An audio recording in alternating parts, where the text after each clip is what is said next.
Good morning दोस्तों, नमस्कार। स्वागत है आपका एक बार पुनः आपके अपने चैनल सोनू मिश्रा मैथमेटिक्स में। तो सवाल लगा रहे हैं हम समचतुर्भुज का। 2 वीडियो चैनल पे अपलोड हो चुका है। कॉन्सेप्ट के साथ ढेर सारा सवाल मैंने आपको बताया। फिर भी कुछ बच्चों का डिमांड है कि सर बेसिक क्वेश्चन समचतुर्भुज के 2, 4, 5 और लगा दीजिए। तो चलिए आज की वीडियो में समचतुर्भुज का जो छोटा छोटा क्वेश्चन है हम आपको बतलाते हैं। ये छोटा क्वेश्चन बेशक होगा, लेकिन ये सारा एग्जामिनेशन मॉडल क्वेश्चन है। आपके आने वाले रेलवे ग्रुप डी एग्जाम में इसी पैटर्न के क्वेश्चन पूछेंगे। तो चलिए सबसे पहले समचतुर्भुज का जो कॉन्सेप्ट है आप एक बार पुनः देख लीजिए। तो ये बेसिक कॉन्सेप्ट आपने अभी तक समचतुर्भुज के बारे में पढ़ा है कि अगर ए बी सी डी ये समचतुर्भुज है तो पहला तो ये प्रॉपर्टीज है कि चारों भुजाएं आपस में बराबर होगी, A B, B D, C D और ए सी। इसके अलावा और भी जो प्रॉपर्टीज है आप जरा गौर से देखिए, दोनों विकर्ण एक दूसरे को समकोण पर समद्विभाजित करते हैं। समद्विभाजित का मतलब ये 2 बराबर भागों में बांटते हैं। अगर ये दोनों एक दूसरे को ओ पे काटते हैं तो जो डिस्टेंस ओ ए का होगा वही डिस्टेंस ओ डी का होगा, मैंने लिखा है। जो डिस्टेंस ओ बी का होगा वही डिस्टेंस ओ सी का होगा, ये भी मैंने बताया। उसके बाद ये 4 जो कोण बनते हैं ना, ये चारों का चारों बनते हैं कितने डिग्री के? 90 डिग्री के। इसलिए मैंने बोला कि विकर्ण एक दूसरे को समकोण पर समद्विभाजित करते हैं। ठीक है, चलिए ये सब का सब हो गया 90 डिग्री।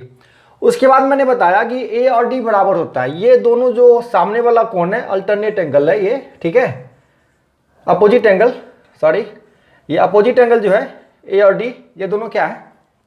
इक्वल होगा। आप इसको सम्मुख कोण से भी समझ सकते हैं। ए के डी आमने सामने बिल्कुल सम्मुख कोण है ये। चलिए बी और सी ये दोनों अपोजिट है, बी और सी ये दोनों क्या होगा? बराबर होगा। उसके बाद चूंकि समचतुर्भुज एक समांतर चतुर्भुज होता है तो आमने सामने की भुजा समांतर भी होती है। ठीक है, समचतुर्भुज समांतर चतुर्भुज भी होता है। डिफिनेशन आप अगर जानते हैं समचतुर्भुज का तो आपने ये पढ़ा होगा कि वैसा समांतर चतुर्भुज जिसकी चारों भुजा आपस में बराबर होती है। ठीक है, पिछले वीडियो पहले वीडियो मैंने सारी बातें बताया, इसलिए इस वीडियो में थोड़ा शॉर्ट पढ़ा रहा हूँ। आप निश्चित रूप से प्लेलिस्ट में जाके पहला वीडियो देख लीजिएगा। ठीक है, अब देखिए इसमें क्या होता है कि एक ही तरफ के बने अंतःकोण का जो योग होता है वो 180 डिग्री होता है। मतलब ए और सी जो होगा 180 डिग्री होगा। उसी प्रकार बी और डी जो होगा वो 180 डिग्री होगा। इस साइड आ जाइए, ए और बी जो होगा वो 180 डिग्री होगा। सी और डी जो होगा वो 180 डिग्री होगा। ये बेसिक बात है। और यहाँ देखिए फॉर्मूला जो हेल्प करेगा मुझे क्वेश्चन को सॉल्व करने में। तो समचतुर्भुज का जब क्षेत्रफल निकालते हैं तो एक सीधा साधा फॉर्मूला है 1/2 गुने d1 गुना d2, मतलब एक विकर्ण गुने दूसरा विकर्ण। दूसरा फॉर्मूला हम अप्लाई करेंगे ए स्क्वायर साइन थीटा जब विकर्ण नहीं दिया रहेगा, केवल आपको भुजा दिया रहेगा और एक कोण दिया रहेगा। एक भुजा दिया रहेगा और बीच का कोई एक कोण दिया रहेगा, ए बी सी डी कोई भी। तो उस कंडीशन में ए स्क्वायर साइन थीटा, और ए डिनोट करता है यहाँ पे साइड को, भुजा, भुजा गुने भुजा साइन थीटा। तीसरा फॉर्मूला है आधार गुने ऊंचाई। जब एक भुजा दिया रहे और एक ऊंचाई दिया रहे तो हम क्या करेंगे? ये फॉर्मूला अप्लाई करेंगे। ये फॉर्मूला होता है समांतर चतुर्भुज का क्षेत्रफल। तो मैंने क्या बताया, समचतुर्भुज खुद समांतर चतुर्भुज ही होता है। तो ये फॉर्मूला हम ये अप्लाई कर सकते हैं। समचतुर्भुज का जब परिमाप निकालते हैं तो वो होता है 4 गुने भुजा। ठीक है, और जब यहाँ से भुजा निकालेंगे तो परिमाप बट्टा 4। भुजा निकालने का एक डायरेक्ट तरीका ये है, जब 2 विकर्ण दिया रहे तो अंडर रूट पहले विकर्ण का स्क्वायर जो दूसरे विकर्ण का स्क्वायर बट्टा 4। ठीक है, यहाँ गलती से 2 लिखा गया था। तो अंडर रूट पहले विकर्ण का स्क्वायर प्लस दूसरे विकर्ण का स्क्वायर बट्टे 4। तो ये सारा फॉर्मूला मैं साइड हूँ, बिल्कुल आप स्क्रीनशॉट ले लें, कॉपी पे नोट कर लीजिए। ठीक है, और इतना ही कॉन्सेप्ट से आप सारे सवाल को सॉल्व कर सकते हैं। चलिए हम आपको सवाल लेके बताते हैं। चलिए सबसे छोटे सवाल से शुरुआत करते हैं। कहता है ए बी सी डी एक समचतुर्भुज है। क्या है? समचतुर्भुज है, रोम्बस है। तो अगर डी का मान दे रखा है 40 डिग्री, एंगल डी जो है वो 40 डिग्री है, तो बाद बाकी सभी कोण के बारे में बताइए। तो जरा गौर फरमाइए, अगर एक 40 डिग्री है तो अपोजिट एंगल दोनों क्या होगा? इक्वल होगा, ये भी 40 हो जाएगा। ठीक है, और एक ही तरफ के बने अंतःकोण कितना होते हैं? 180। तो ये 40, तो ये कितना हो जाएगा? 140। ठीक है, ये भी कितना हो जाएगा? 140। और आपको अच्छी तरह पता है कि किसी भी चतुर्भुज के चारों कोण का योग मिला के होता है 360 डिग्री। तो आप मिला के देखिए 360 से बाहर जा रहा है क्या? नहीं जाएगा, बिल्कुल नहीं जाएगा। ठीक है, तो इस सवाल में कोई दिक्कत ना होगी। दिक्कत अगर हो रही हो तो कमेंट करके बता दीजिएगा। कमेंट बॉक्स इसीलिए होता है कि सर फलामे क्वेश्चन में, फलामे कॉन्सेप्ट में बहुत दिक्कत है, उसको एक बार फिर से बता दीजिए। अगर आपको वीडियो में दिक्कत हो रही है सीखने में तो आप मेरा नंबर ले लीजिए। मेरा व्हाट्सअप नंबर है 8804331331, ठीक है, लिखा हुआ है, नोट कर लीजिए। पर्सनली मैसेज कर दीजिए कि सर यहाँ इस सवाल में जब आप वीडियो बता रहे थे तो दिक्कत हुई थी, आप एक बार मुझे बता दीजिए, मैं पर्सनली कॉल करके आपको बता दूंगा, ठीक है, अपने टाइम के हिसाब से। चलिए तो चलिए और कुछ और सवाल लगाते हैं, इसको नोट। चलिए शुरुआत के 3 बेसिक सवाल मैंने लिए।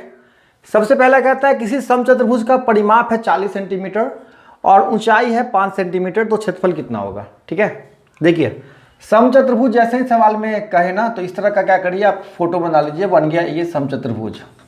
ठीक है, और ये सारा प्रॉपर्टीज आप ध्यान रखिए कि ये कोण कितना डिग्री होता है, 90 डिग्री, और बाद बाकी दोनों विकर्ण जो होते हैं वो 50-50 हो जाते हैं। ठीक, यहाँ देखिए परिमाप 40, इसका मतलब एक भुजा कितना हो जाएगा 10, और जैसे एक भुजा हो जाएगा 10 और ऊंचाई दिया हुआ है 5, तो क्षेत्रफल कैसे निकालेंगे। मैंने दूसरा फॉर्मूला आपको बताया है, आधार गुणे ऊंचाई, आधार गुणे ऊंचाई। तो आधार का काम करेगा 10 और ऊंचाई कितना है 5, तो 10 × 5 = 50 सेंटीमीटर, ये हो गया आपका आंसर।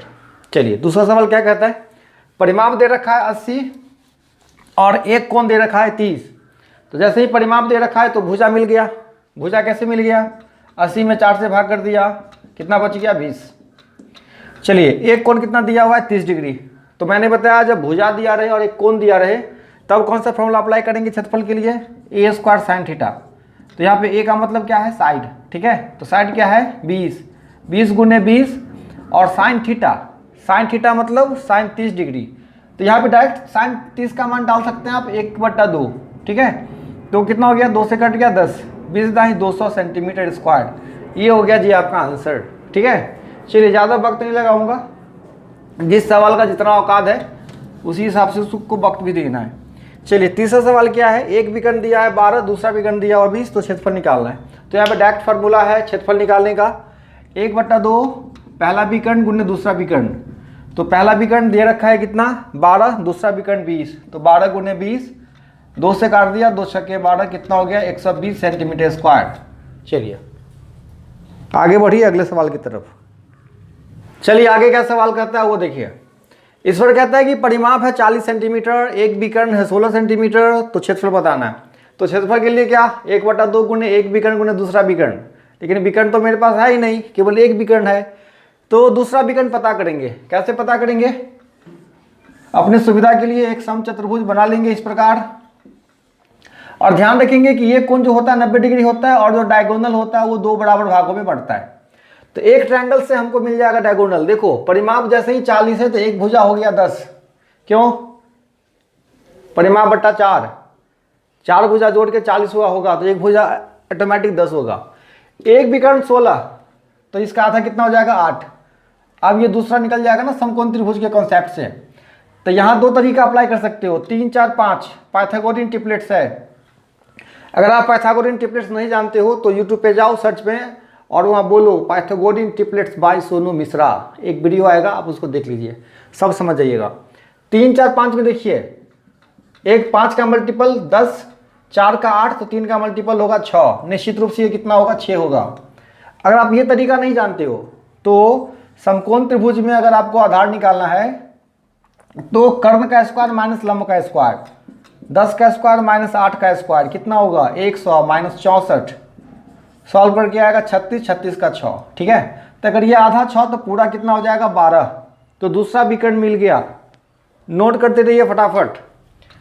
तो एक विकर्ण दे रखा है 16, दूसरा विकर्ण मिल गया 12, कैसे, क्योंकि ये भुजा 6 तो 6 का दुगुना 12, 1/2 गुणे 16 गुणे 12, सॉल्व कर दीजिए, 2 × 8 = 16, 12 × 8 = 96, हिसाब से यही होना चाहिए, ठीक है, 96 सेंटीमीटर स्क्वायर।